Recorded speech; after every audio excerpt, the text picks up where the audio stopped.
What's up guys, Jack here with MTS, and Sunday is 4th of July to all of my American viewers, and so I'm DJing a 4th of July party. Now I have all the speakers and everything, I just have them in storage, so we gotta go pick those guys up. We also have to go pick up my lighting bin, but first off, I need to build a drive rack, or just a, road rack, just to house everything. So I need to put in the amp, put in a network for both Dante and ArtNet, put in an ArtNet node, put in, an access point for iPad control over the sound system, and I think that's it. But either way, let's get started on the rack right now, and then we'll go pick up the lighting stuff and the sound stuff later. So, let's go.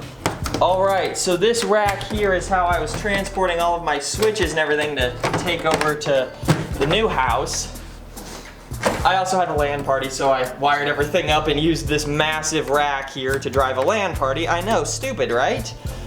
But, so I have to take everything out of here, minus the UDM and the Unify switch here.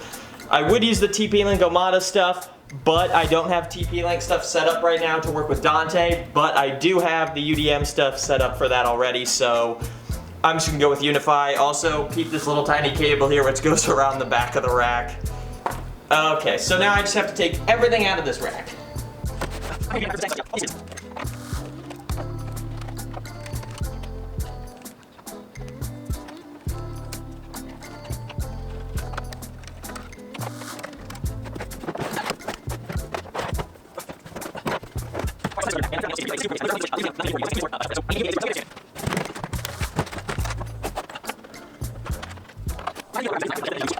So I got a bit of a problem here. My unit of this mic receiver doesn't actually fit my rack. Like, the metal bits here are right where the screw holes are. So that's interesting. I guess I'm just gonna double screw it in from one side and call it a day. Not the end of the world. Oh, never mind, that moves a lot. Holy crap. Yeah, they didn't make this rack mount wide enough. Here, I'll try and get you a better look. So it's mounted in here on this side, but then over here, the metal is in the way of the screw holes. Yeah, that's actually really frustrating. It's a janky stopgap solution, but a zip tie, I guess, kind of holds this thing in place. Yeah, pretty pissed off about this. Phoenix Pro, redesign this, make it wider. You know what I just realized? I already have a network box that's portable, has Wi-Fi in it, an ArtNet node, and is fully compatible with Dante. This guy! ArtNet, WAN, LAN, PoE, router, access point, everything, all in one. So yeah, that was a colossal waste of my time. Alright, so I have the lights in the back, just picked them up from my grandma's house, took a load of stuff over there. Now I gotta go pick up the speakers from the shop, load those into the back. I tried to see if I could swing by and pick up a subwoofer from a place that I borrow some gear from sometimes, but they don't have anything that they're not using for 4th, so it is what it is. We'll just chain together some, home grade subs and see what we can do with that. Okay, so I'm at my lake guy's lake. This is where we're doing the tech booth for the party. Just wanted to come check out the power situation. So it looks like we got outlets, a light switch there. Do we have any power in here? Doesn't look like we have any power in here, but I'm gonna wanna see what that is rated for. Because if that's only rated for 10 amps, this is a fairly old construction, that might only be rated for 10 amps. I gotta check that. I've done some networking stuff for this guy, photography here, bunch of stuff. So yeah, I'm kind of his go-to tech guy. Plus he lets me use the place for photography, which is sick. The reason I wanted to come out here and check power is, well, one, it's very close to my house, so it's not like I'm going too far out of my way. And two, because that might limit what sound system I can really put together, because I don't really have like a go-to sound package. I kind of build things out for each event. So yeah, I'm gonna have to try and chain together some form of sub configuration, but even 10 amps should be plenty to drive those two speakers back there. So if all else fails, we'll still have these two guys, and I might have to do some sort of generator for anything else. Not really a big deal. Okay, so this is the little shelf I came up with here. We mounted the mic receiver to it. Then we have my audio interface. It's upside down right now because with the lip on the case here, the USB plug wouldn't plug in, so I flipped it upside down. Got my audio over Ethernet converters here. It's gonna keep everything nice and simple. I'm probably only gonna need one mic. If I need another mic, I'll have an XLR cable with me I can run. But yeah, so then this will just go into the back of the soundboard. I don't even need to worry about Dante or anything like that. This should be everything. And then I have a USB network adapter here for my computer, the USB hub. The cable is secured down here, just a USB extension that'll then go up to my computer. And then I'll have a network switch right up here in the rack. And this will just connect my computer in, any other piece of gear that I can think of, and then I'll tie the network box into the whole thing. And this is the rack completed here. So we've got the switch up top. I just went with the TP-Link one. Then we've got a small gap here for cables to pass through. And we've got the wireless mic receiver and then the 3U amp. And then I've got the USB cable sticking out the front with plenty of length to come on up. Then moving around to the back of this guy, we have my speak-ons for connecting to the speakers. I'm gonna store the speak-ons probably in the back of the rack, although kind of wary about the USB, so I might just disconnect the USB and then put the speak-ons in here.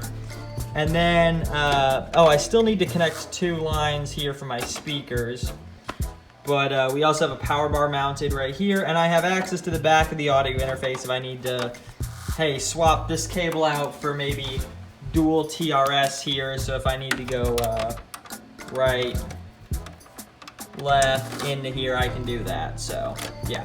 Just having options. I also do need to connect an Ethernet cable and leave that in here because that will then connect everything to the soundboard with this end.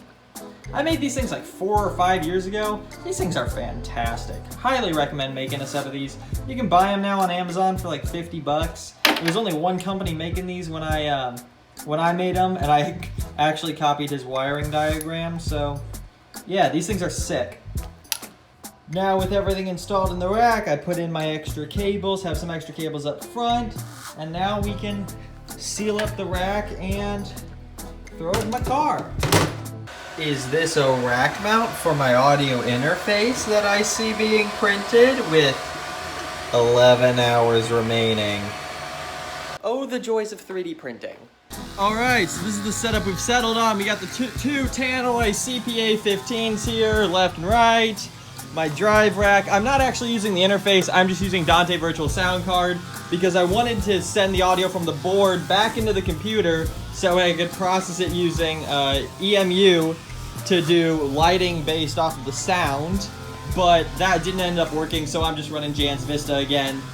So yeah, we got the board here, got my lines for mains, Dante for the sound, control for the iPad, and then my 2 mics coming in here. Yeah, and here's the back of the rack. I'm gonna clean up the cables a little bit more, but I'm gonna push everything back underneath this table here when I leave for the day, because this is Saturday. Got some lights going, and ignore the indoor extension cords.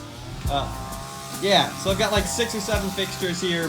I just tapped everything directly here into the box, which is fine, that's why I built it. You can see we have DMX data, controlling the lights. Got my mic receivers here, so I can turn this guy on, come over to the board. What's up guys, Jack here with MTS. Yeah, so all that stuff works just fine. Got my big amp here. This is a big amp. One of the crazy things to hear is the difference in audio quality between playing things through YouTube Music on the phone and through my computer through iTunes. Here. Yeah, so the computer with Dante and iTunes is a way better sound quality. And that's just a rip of the YouTube video, so yeah, I mean, that kind of goes to just show a little bit of how compressed and everything streaming services make the music. So when lossless audio files come out on things like Apple Music or Tidal, it's kind of a big deal. Also, one of the nice things about those Tannoys is that instead of using subs today, I'm just turning up the low end on them a little bit, just EQing my master out of the console. I'm doing a little bit of a high scoop, and then I'm boosting the lows a little bit, and they're filling in for a sub pretty good. So yeah, pretty impressed. Also, just take a second to look at how gorgeous this place is. Like, this is really pretty. I've got some really cool clients, but yeah, I'm gonna come up here and let's see how the whole system looks.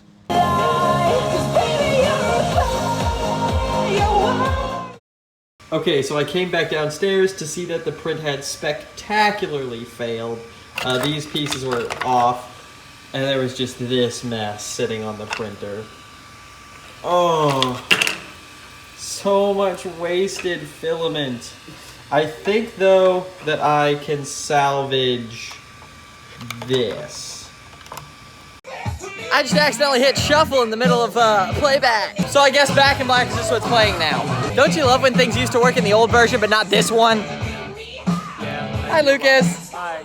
And I'm proud to be an American, where at least I know I